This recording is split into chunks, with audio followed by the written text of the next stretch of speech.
now, so we're not going to be disrupting the bandwidth or anything or clogging up the internet. So nope. And we got a new pope today, so things are moving along. Well, there you go. We got a trade deal with the UK. That's kind of interesting.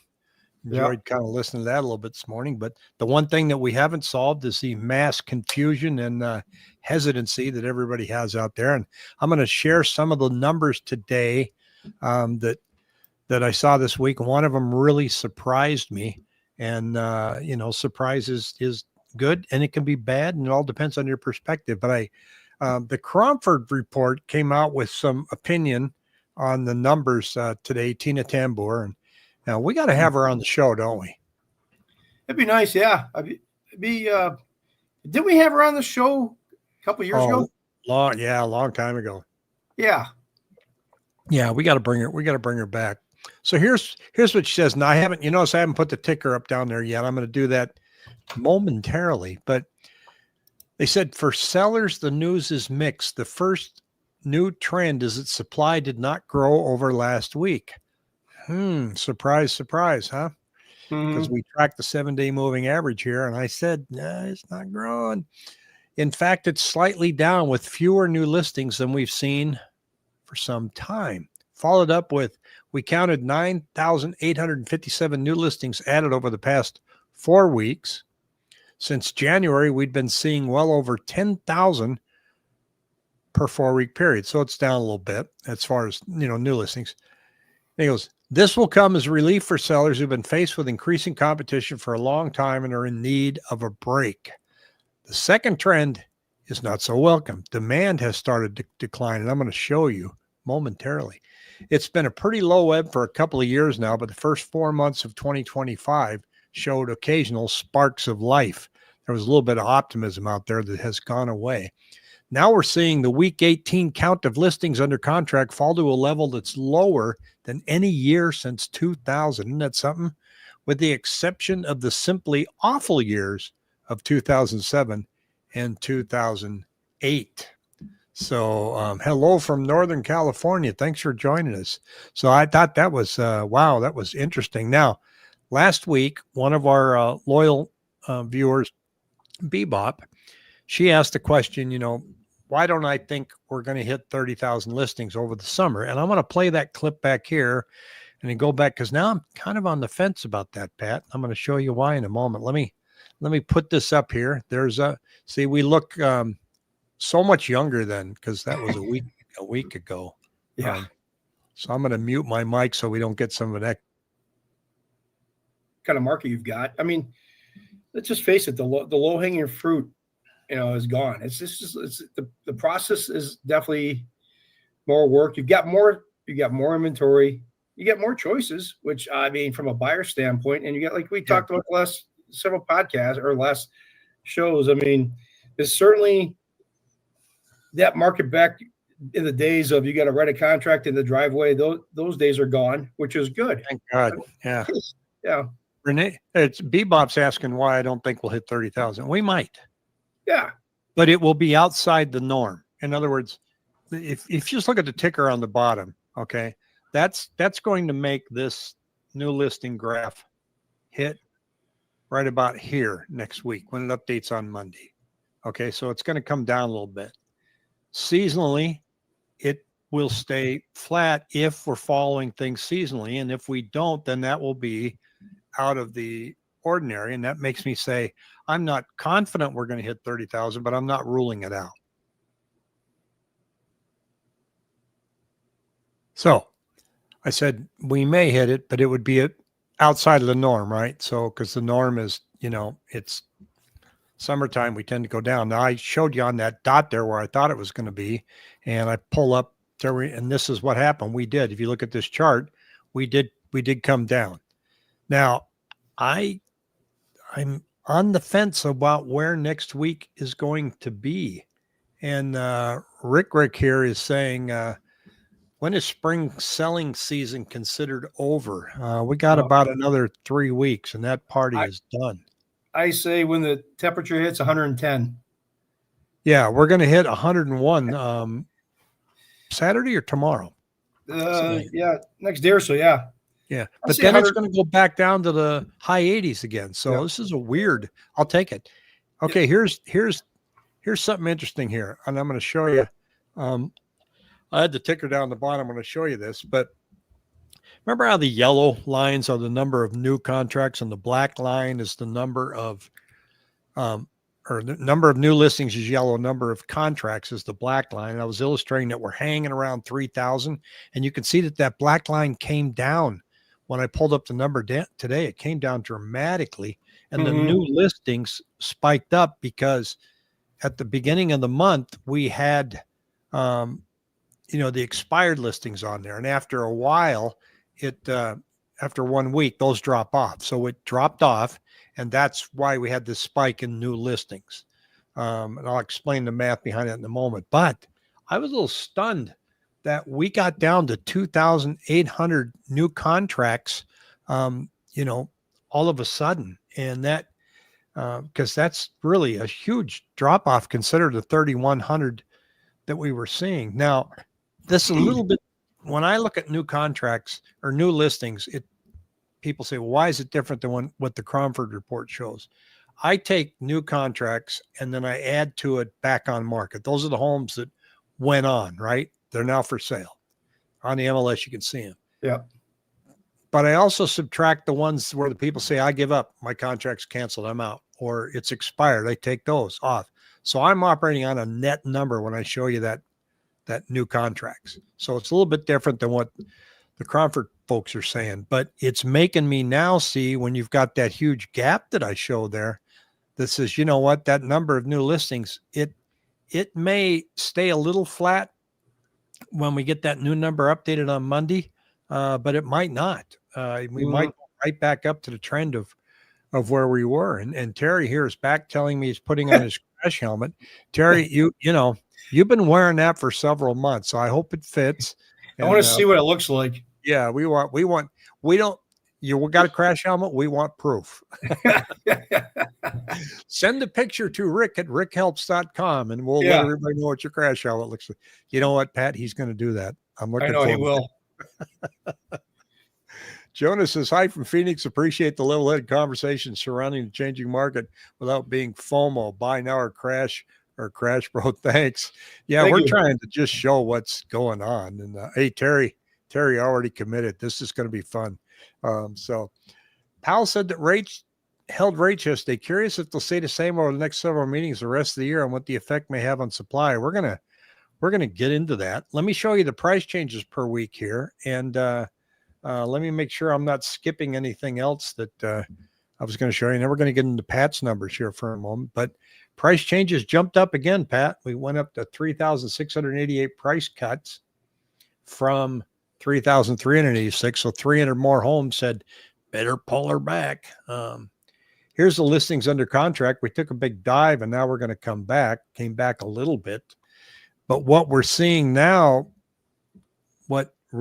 No, I don't either. I really don't. I don't know. Now I pulled some different numbers here, Pat. This is new listings by price range that came out from the Arizona Regional MLS, and it's showing you the last 30 days new listing by price range. Surprisingly not, is the 300 to 500,000 range. Well, guess where all the price cuts are? 300 to 500,000 range. Average price cut, it says here, price change down 2%. When you really drill into it, looking at the Cromford data, the actual price cut by dollar amount is averaging about 20K. Pretty substantial. So it seems like, the MLS listings I pull up here and there, it seems like it's 20 to 30,000, like I think I saw one listing. It was 5. Was it just one that you looked at this morning? It dropped. They dropped it. There was one like $30,000-$40,000 drop. Which one's that again? I thought that maybe, I don't know if it was a house that you and you sent. Just this morning, I looked at one. It was pretty. Oh, it was substantial drop. 550. Yeah. Original list price 550, which was too high. Yeah. Coming at 510. And then that's a key point too, because we're seeing listings that are coming in and we look at that and go, oh my God, they dropped it to 510. Well, I still think 510 is too high. Now, because look, we're down 3%, between 3 and 4%. Yeah. When it comes to average sales price, but we're approaching double digit when it comes to people lowering their asking price. And and so that, that's when you approach reality. Ernesto here says, you guys don't know what you don't know. Boy, that's true. Sellers will put homes on the market if they have to sell. Oh yeah. And that's always the case. So, that's bigger minds than me. And Real Life Finance. Good evening, gentlemen. From Tacoma. How are you? Yes, good to hear from you, Jason. Yeah. Their market's doing well up there. Tell me if I'm wrong, but I understand it's not doing too bad. Now, Pat, and this is what I mean here by the average list price. See how it's kind of leveled out here? I'm showing it was 365.75. Now it's 364.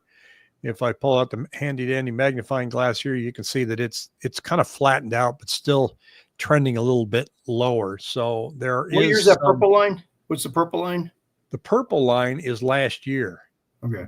So we are, someone I use this thing sometimes. Chrome extension doesn't get rid of it, and I got to get rid of my red pen here. So that's 2023. Here's 2024. Now, this is a real story to tell here. I'm looking at a chart that shows 2024, the optimism that happened at the first of the year, and people hung in there with their asking price for pretty much the whole season, and then started coming down after spring because they didn't get this price. Yeah. It came down. And then look, we came out in January again, and we tried to go up with this wave of optimism, and then we found out sooner than we did last year that it wasn't working. So sellers started to pull back a little bit quicker. What this number doesn't show in the asking price is that the number of concessions has gone up to like 54% of the listings are now offering closing cost concessions. Inventory climbing quite a bit, but prices holding steady to down 5%. That's a Tacoma market. So, and this is why. I mean, this is here you are putting my EKG up there again. Now let me see if I can let's see if I can get your EKG here. I don't know if this is. Let's see if maybe more like that. Okay, yeah, that's a 6 month. That's a 6 month. But I mean, obviously, the Fed, Powell came out and talked yesterday. I tell you, if you want to take a nap, just like listen to him talk. I don't know if he's worse than Greenspan. He's not as bad as Greenspan. Greenspan was pretty dry. But, once again, just waiting for Feds to cut rates. They said they're just going to sit patiently, hold them steady. They've held them steady the last 3 times now they've met. They're not in any rush to cut. And, I don't know about you, but did you listen to some of that? I didn't listen to too much of it. No, not this time. Basically, you can't only listen to so much because basically it seems as though the reporters are asking the same question 25 different times in a different way. Yeah, basically that's all they're doing. And he goes back to, you listen to him and, honestly, he doesn't know any more than you and I, as far as what's really good. He's going to wait and see. The Feds are kind of waiting as far as, these tariffs are creating economic uncertainty. If they say that inflation is still above their target, even though it's come down, Trump has said all the prices have come down. I don't quite see that yet. I mean, it seems like there's less pressure, but they're not in any rush to cut. They say the job market's stable, but, I hear, you hear tidbits of people, it takes a little bit harder to get a job. I mean, right now there's just no clear timeline for rate cuts that they can really ascertain from that meeting yesterday. And rates are, sitting around 6.8, 6.9. I mean, today we had kind of like a hangover. It was kind of like a hangover today because the 10-year, the 30-year, the mortgage-backed security market, 5.5% coupon, it was down 44 basis points today. But you look over the last 6 months, we have a tendency to have these little rallies in 30-day increments. I mean, if you draw a line like I've done you draw a line from, this is back in November to about here. I mean, we're not that much far off. Yeah. From November to May. So we're within those time periods, you get these fluctuations where, within a 30-day, if you get a contract, this is, you want to be locking here versus here. And this is, basically January 13th to about, middle of February. So you have to kind of pick your spots if you get a contract. But once again, the Feds are just kind of waiting and pausing. And the thing of it is, we've been in this wait and see mode now for some time. How long are we, my question is, how long are we going to be in this wait and see period? Yeah, I don't know. I mean, he look, he doesn't want to pull the mistake they did in 1979 where they lowered rates because they said inflation was done, and then have it take off. But to me, I mean, I just don't see, and I'm no economist, but I'm not all wigged out that tariffs are going to reignite inflation, because they're trying to negotiate down now to where we're not hardly going to have any tariffs with these countries. I don't know. We'll see how it works. But like you and I had a conversation earlier, I said, and maybe Jason can weigh in on this for me too. Because if I look at a tariff, let's say you are China, Pat, okay, and you're going to sell me a bunch of iPhones, and now the price of the iPhones went up, although he removed the tariff from the iPhones. But for argument's sake, all iPhones, electronics, and all the goodies that you're selling me from China are now going to cost me more, right? Mm-hmm. And that's going to raise inflation, correct? Mm-hmm. So the central bank, their tool for lowering inflation is to tamp down on our economy. Well, that doesn't remove the tariff and doesn't lower those prices. So isn't the inflation effect still going to be the same? Even if I just, in my simple mind, I'm like, I don't see how that is going to fix it. Yeah. There's a lot of disjointed parts being played out right now. I mean, it's quite interesting. I'm trying not to get political here, but I wish Trump would just kind of shut up about, pounding on Powell. Yeah. Because, the problem is the more he pounds on Powell, if Powell does make a move, then it's going to be looks like I heard a financial commentator today. It's going to look like he's making that move to be pressured. Yeah. So I mean, Trump's Ernesto's right here. It removes demand. So it's. Yeah, I mean, I think the tariffs. I mean, you get, there's going to be some certain products that they have a tariff on that are needed, but there's other products that are people are going to say I'm not going to pay that. Maybe that's part of the equation too. We're in a whole new realm, and like you said, you look at Powell, and I think maybe we should send him another letter. Maybe I don't know if it's been a while. It's been a while. I mean, we should probably send him a quick note, see how he's doing. But hey, Jerry, we're just kind of yeah. But you listen to that call yesterday, and it's like they're just kind of waiting and seeing too, and. Buyers are waiting and seeing. Everybody seems like they're waiting and seeing what's going to happen. And, it seems like there's more jawboning going on with the tariffs than anything else. Well, the interesting we're seeing on the boots on the ground perspective is that price range between 3 and 5 is obviously the most popular price range right now. And there have been some moves with listings that have made buyers go back in to take a look, even though the number went down to 2,800 now. We've seen examples where they show up in droves in certain part of the town. If they see, like the one today, down 40,000. Okay. Now looking at the price reduction, you go, holy cow. Well, we got to do some digging and go, I'm glad they came down 40K, but let's see if it's still priced correctly. And, Chris here says, I'm seeing people listing 20% higher than 2022 values. They're just reducing every couple of weeks. I heard a great example today on pricing, and it using the bag of popcorn theory. strategy. If you're, you have to, you don't just price high and just keep moving down, because that's just a death sentence. But you have to be the most valuable. You have to offer more value than the homes that are for sale in your neighborhood and in your price range. In other words, popcorn. You got a small bag of popcorn is $3. A medium bag is $3.50, and the large bag is $4.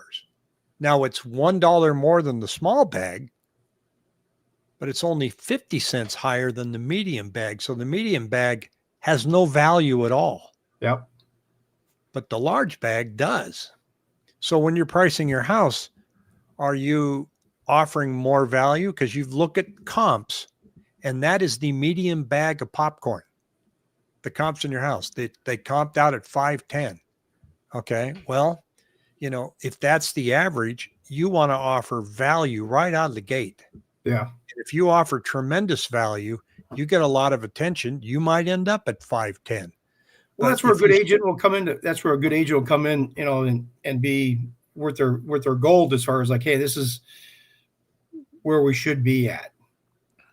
Yeah, because getting to the comment about 2022 pricing, here we are. 2022, the price started coming down tremendously because the interest rate and everything, but we're just about there. And then we have a comment here. It says, Rick says, builder texted me, price increase next week, best to buy now. I wrote, prices are too high now, and there's nothing special about the location and surprise. Yeah, you should see the text messages I get. And we have some more comments here coming up. Let me see if I can pull this up. For some reason, like Real Life said, rates have honestly been stuck in a tight range for 6.5 to 7 for what it is. I mean, he comments, he goes, I feel bad for date the rate 2-1 buy down folks. Yeah, I mean, they at least they're not going to go up to 8 or 9 or 10%, but yeah, they know what their final is going to be. Houses have very good chance of dropping 10% or more. I listened to an FM show this week, and they were quoting this mortgage company, and they were saying, man, they came up with this idea of marry the house, date the rate. And I just driving in my truck going, oh God, really? That mortgage company came up with that? No, that was social media. And they were pushing it out there like it was this new idea. It was the Gato, what Gato show, whatever it is. Oh, Max and Gato. Yeah. And they were going on. I monitor listings in Rancho Mirage. It seems like people tried to sell at the peak, but missed it. Nothing but decreases. A lot of people, I mean, that's why we saw 2,300 expired listings on January 1st. People said, well, let's see what we can do. And it didn't work. And then I was expecting a lot more 1st of April. I mean, we went up to 900, nothing phenomenal. Super nice houses that were 600,000 houses selling days when listed at 550. The average house sits at 550 for months. You got to be the bargain in your neighborhood. You got to add value. Don't confuse bargain with value. Yeah. You've got to have a house that says, well, I look at these other 6 and this one really stands out. We've got a closing tomorrow. They're signing papers tonight, and that one stood out. We looked at the price, and when I looked at the price, I thought, well, I don't know. I think it's priced kind of at the market. I pulled up and looked at all the other houses. And then when I walked into the house and I started looking at all the features and everything and the quality of the house and what they were willing to negotiate with, I thought, this got good value. Yeah. And so we, there was a bunch of back and forth, and we got it. Switching gears for just a moment here. Open Door had their earnings this week, and so their stock rallied from 70 cents to 80 this week. And what I found interesting was, now they talked generically about Open Door. Their concept was that you could go up to the house with your phone, put your information in, unlock the door, go look at it without agents, look at the house, negotiate directly with Open Door, buy the house through them. You don't need an agent, right?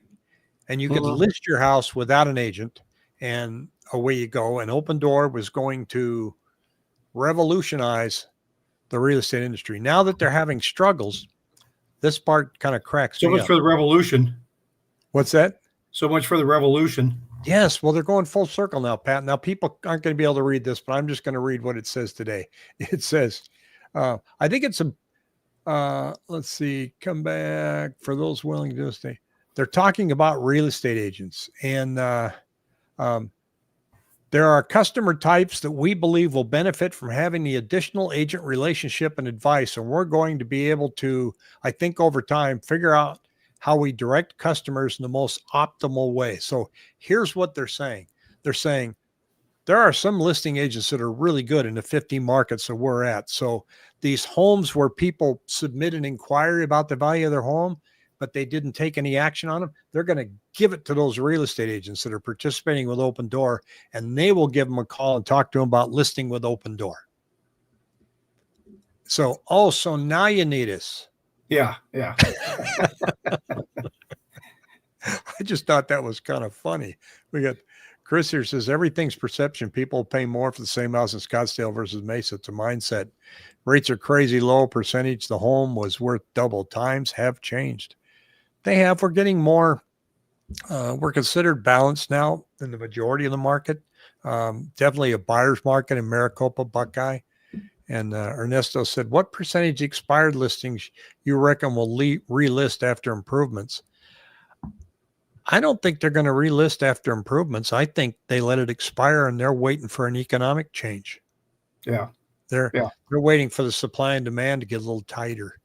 Yep. So I don't think they took it off the market and went to Home Depot. I think what do you think, Pat? No, I agree. No, I mean, it's, there's definitely a gap, and we're seeing that gap. I mean, between buyers and sellers, is trying to meld, trying to bring that gap together. And we still got a wide chasm between the sellers' prices and the buyers. Yeah. And I think, can you answer this question for Rick there? So. Are there any points added to the 6.9 rates? No, it's pretty much 6.87, 6.9 is kind of a par rate. Here, let me go. Let's go shoot to my handy dandy rate chart. My loan sifter. These are all the loans. Here we go. Come on. Of course, it's okay. We got right now. I got Provident. They're a paper lender. 670. For my 4 set. Well, actually, no. Let me take that back here. Let me just change this here. What the heck am I doing here? Thought I was ready to go. Apologize. Well, while you're digging with that, let me answer Ernesto's question. How can these old homes compete with the new home inventory? If you got a swimming pool, you're ahead, because these new homes are not putting in pools, and it's $135,000 to put in a pool. The older homes already got one. So you can compete, and you can also compete instead of lowering your price. I'm seeing a lot of people saying, well, let me see if I can compete with the new builds and offer incentives for my buyers with a rate buy down or assisting with closing costs. So you can battle it out with them if you want. Yeah. You definitely can. I mean, that's the thing is, some people want a mature neighborhood. They don't want to be, next to, 15, 20 other homes that they hear the nails pounding and, the trucks coming in and out. They want to get settled right away. Today, who was it? Was it Rick? Rick. Yeah. Right now, Provident 475, 5% down. I think that's 780 credit score. Basically, you're looking at 6 3/4 at a cost of $560. But they go to 5 5/8, it's 3,380. So typically, right now, I'd say the sweet spot 6 3/4. And like I said, you get the problem like I've talked about a few times. You get these lenders that will offer 5 and 7/8. You see some crazy number, but then it's a $14,000 buy down on that rate. Yeah. People are very quick at shopping lenders and doing it online and looking at that number and grabbing it, and then the details show up later. So, do your due diligence. I like where, you get with a mortgage broker such as you that says, well, give me your information and let me see what I can find for you. That fits. We got a big change coming with the newsletter for folks that don't know, that haven't signed up. The links down below. Comes out every Monday morning at 7:00. I include the chart makes it easier for you to read, and it's formatted for your phone as well. This is what it looks like, and then some commentary that Cromford Market has.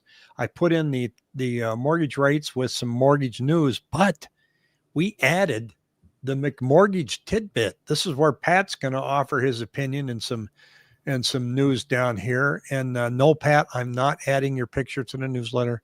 Okay. Stop begging. And then the priceless part on the bottom is my opinion right there. Yeah. And I added a tab here to request a new home evaluation report. So we can take a look and just, Pat's got a program we use called Canary that a lot of appraisers use, but we look at that as a guide, a range. We send that to you. It's several pages. It's pretty good, but it gives you a breakdown too of what's sold, what's comparable in your neighborhood. That's, rather than you tracking down the numbers, you can basically, it gives you 6 to 7, 8 different other properties that might have sold in the last 6 to 9 months. It does. It's pretty good report. And so this remind me of this here though. Using price per square foot to price a home is like using price per slice, a value of pizza without asking what's on the pizza. So I thought it's pretty good. You can't just look at price per square foot. So yeah, that you have to know your competition, not so much what sold yesterday, but you have to say, what's for sale in my neighborhood now? And how do I fit? Am I the belle of the ball? Am I average? And if it's a slow market, you're going to have to offer something. Now we got, Ernesto says, I would buy a new home with a year warranty from the builder before I bought an older home, no matter what the 10K incentive they offer. Get them inspected, get a pre-drywall inspection too, folks. That's very important because they find a lot of things. Nails through the electrical wires, some nails going through some of the plumbing. I highly recommend that. It's worth it.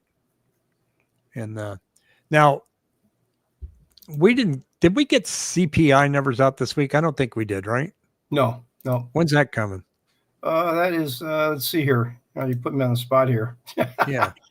Well, it's supposed to be right here, Pat. Yeah. I mean, you know what? I mean, there's so many numbers coming out every week and every day and every week. It's like, every week we're kind of tapped into, let's see what's on board for next week. Yeah. Next week it is the CPI. That's right. I knew it was going to be next week, but yeah, it's going to be next Tuesday. So it's going to be interesting to see where those numbers come in at. I mean, they're expected, the forecast is 0.3% month over month core CPI April forecasting 0.3 versus 0.1%. So increase. But, you look at the, look at the Fed, look at the numbers yet today, as far as the mortgage-backed security market. I mean, there was a hangover on the bond market from yesterday's Powell's meeting, but, these seems like once I've said this a couple of times, it seems like the news is getting more muted. Yeah, we're getting kind of used to some of this back and forth. And like I said, I mean, Powell didn't help. He said, we're just going to wait and see. And once again, how long are we going to wait and see for? I mean, well, let's wait and see. I mean, let's wait and see. Yeah. Now the big news is this week, Pat, that foreclosures went down 18%. I mean, that's a big headline because they went from 494 to 404. Yeah. that could have been a good clickbait for me today. I saw that guy in California that Scott Walters, I think he wears a white shirt and tie, and I'm not going to sugarcoat this. And his thumbnail was foreclosures are going to explode in Arizona. And he gave 2 examples that he knew of 2 old homes in Bullhead City. For those that don't know where Bullhead City is, it's across the Colorado River from Laughlin, Nevada. It's very hot and windy out there. Yeah. And he just showed that they weren't getting their asking price and they had to lower the price. And I'm like, okay, so you showed 2 homes in Bullhead City that started out too hot, and therefore we're going to end up with all these foreclosures. He never shares any data. If you could ask him, well, how many pre-foreclosures we got in Arizona? He's dead silent. In fact, he doesn't even answer the comments on his channel. Yeah. He's just out there to scare people. I made a comment. I couldn't hold back. I said, really? So Real Life here says, good realtor and mortgage broker entertains way more value than many give credit for. I had realtors literally save and make me tens of thousands of dollars from their info. I was thinking about it today. People say you realtors just unlock doors. That's my realtor didn't do anything for me. I think I kind of like the Department of Justice that said that we should charge by the hour. I was like, yes. Yeah, yeah. No, I mean, from a mortgage broker standpoint, realtors, I mean, the longer you're in this business, good realtors do work very hard. I mean, they certainly, I mean, you look at it on a $500,000 home, they could certainly, if they negotiate, you might be able to get, 20, 30, 40,000 off. All right. It just depends. I mean, it's good negotiating skills definitely makes a difference. And actually, like real life was saying, I mean, like that deal I had last week with Ari Schifrin, the listing agent, and Jessica. I mentioned it on the last week's show, but it took us some time to get this condo information, but it was something that we needed to push through, and you would not have been able to push it through on, say, just a regular call center type of mortgage. I mean, I had to put my work gloves on and get dirty like Ari and Jessica did, and it helped. It got the deal done. And when you have a good team working together, I mean, obviously, real life, I think he's a mortgage broker, if I'm not mistaken. Yes. I mean, yeah, he knows that we can save people too. I mean, thousands of dollars being on the mortgage broker side. When I've got options, I'm not captive to one bank's rates. So the banks actually work for me. I don't work for the bank. Yeah. So, I mean, they want our business. So they get competitive. You can see because every lender comes in and out of the market every given week. One lender A might have good pricing 1 week, and then you pull it up 2 weeks later and they're off by about a half a point. But then you go to lender B and like, okay, we got better pricing here. So we give people options, and you have a good team behind you. It definitely helps a lot. Well, Judy here's talking about him, said that he just has opinions. We all do as well. I get that, but he's got an opinion and a fact that we're going to have an increase in foreclosures. Then back it up. Tell us why. Show us some numbers. Don't just spitball two old decrepit houses in a town hundreds and hundreds of miles from here and say, here we go. Back it up. And he does it over and over again. In fact, he must go to Bullhead City on the weekends, because it's the second time in 6 months that I just happened to bump into him saying something about Bullhead City, and maybe his kid lives there or something. But make a 13% discount cash offer on a home that's been listed for 8 months. High interest have priced out buyers. You listen to Michael Zuber, one rental at a time. He's telling people, and now he's advising people to buy rental properties. So he's saying, look for something 90 days or more out and write insulting offers, many of them, and see if something sticks, if it fits in your buy box. And but sometimes it works out to say, well, instead of writing an offer that's really, really low, maybe I can start asking for other things in lieu of the price reduction. So it all depends. It depends on the house, the neighborhood, the location, their asking price. Jason says high volume discount brokers many times throw out the baby with the bathwater. A good mortgage broker can find a good plan B. Yeah, and if it doesn't work, you can change it too. So that's handy to have. I think looking back at this condo, everybody was frustrated because the association was not giving you the information you needed. So it was nobody's fault on the facilitator side. You guys were all being held hostage by a poorly run HOA. Yeah, I felt like I was hostage in Gaza. It was.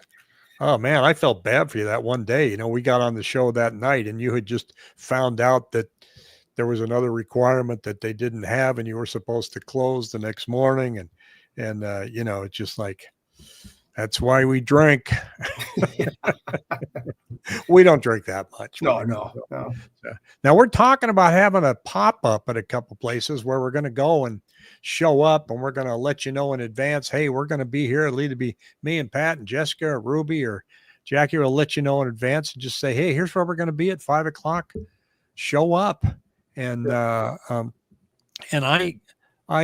we were kidding that, there'll be some creepy guys that want to show up just so they can meet the ladies. And I thought, well, us guys got to worry about it too. Yeah. So I submitted a question to ChatGPT and said, what can I do to keep girls from flirting with Pat at the cocktail hour? And it took a wrong turn.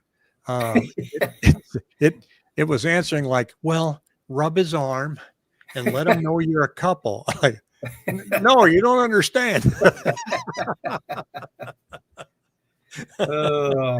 It's just, we got to pull that one back. It's not the rate, it's the price. This could be a new norm for rates. If so, sellers need to reduce to meet the buyer's needs. And you know what? And they're getting there. That's the one thing I want to stress now is that, Jesus, I take a deep breath with every condo contract. He takes a deep breath. I have a heart attack. Yeah. We have Pat's cardiologist on standby. So whenever he sees a condo, clear. Yeah. So I'm seeing asking prices. They're never going to be right where the close price are, right? Except when we had the silly season of 2021. Yeah. But they are headed in the right direction. The interesting thing is, and you and I talked about this earlier, Pat, 10%, 15% reduction in asking price. That's not a crash. That's an adjustment to get closer to reality where maybe prices have only gone down 5%. Well, and the news media reports in that 10 or 15% versus the real number. Yeah. Dumb families buy everything if their monthly payment's low enough for them to afford. That was a 22, 23. That, if you're not moving, I looked up my old house in Seattle, my first house. I got out of a condo, got into a house, I was married, had 2 kids there. I paid $103,000 for it. And I was driving a bread truck. She was a school teacher, and the payment was tough. It was tough. And I looked it up yesterday just for giggles. I saw the pictures on Zillow and thought, God, is that where I planted that tree? How stupid was that? Nobody cut it down. It's just huge. It's now worth almost $1 million. Stay put. I bought it in 83, and if I'd have stayed put, I'd be in $1 million home up there right now. And, but I'd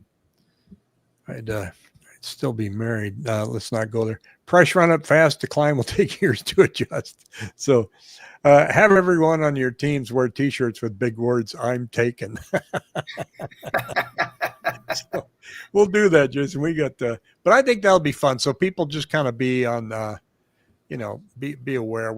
I just think it's time for us to get together, and I wanted to have a great big event, but it really wasn't working.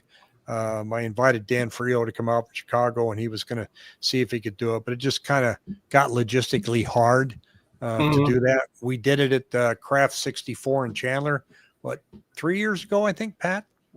Yeah, a couple years ago. Yeah. So much fun. But now it's getting too hot to have it in their outdoor patio.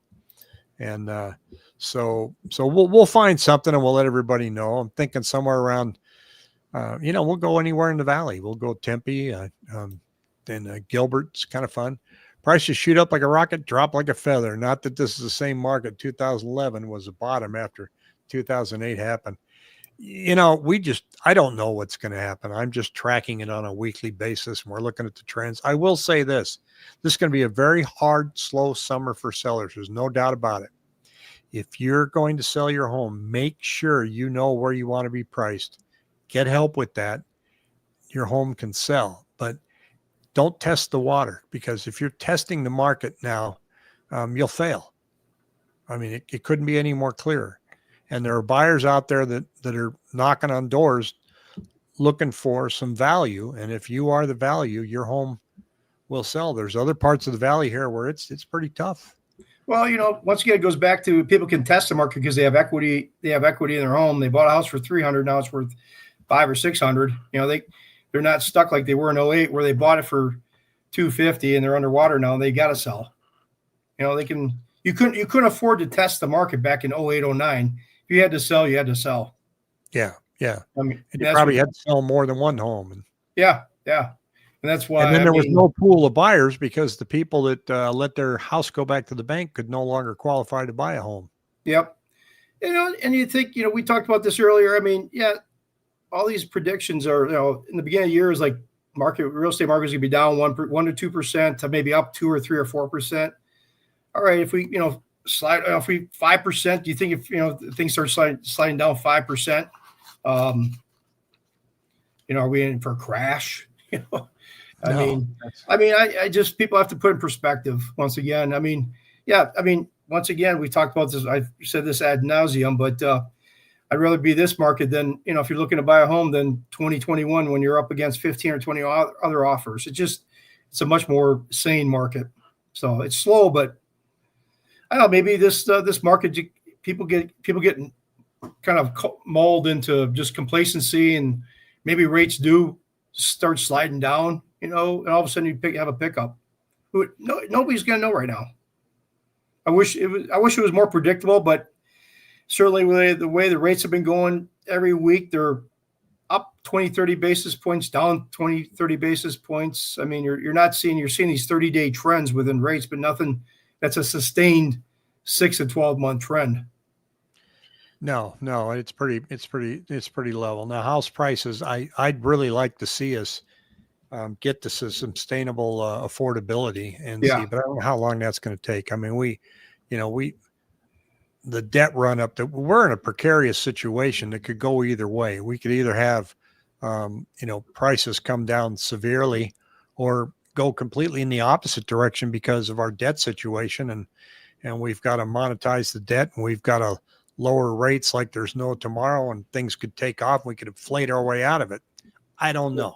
Yep. So, one thing I'm concerned about, honestly, it's obviously started this week, was the student loans, for first-time home buyers, that, that could be a canary, in was it the canary in the cave, or coal mine? Yeah. Coal mine. I mean, there's like, I think I saw the number, like 9 million student, loan account holders.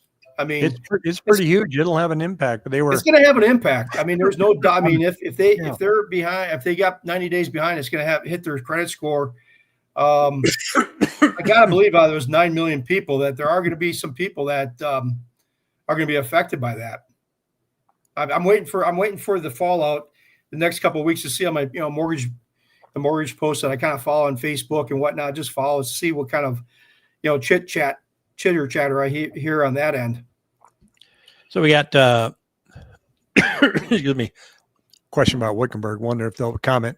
Wonder if it'll be the Northwest commuter town, similar to what Maricopa and Casa Grande became. Hard to tell.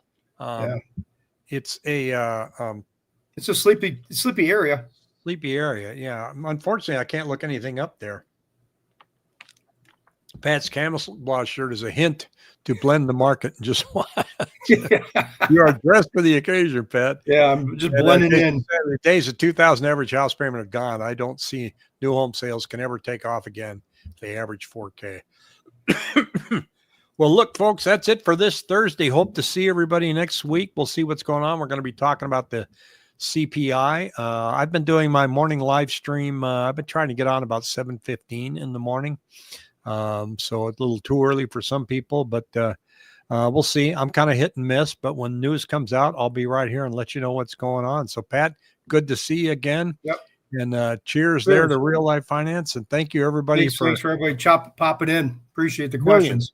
Millions and millions of viewers this time, Pat. So, all right. See ya.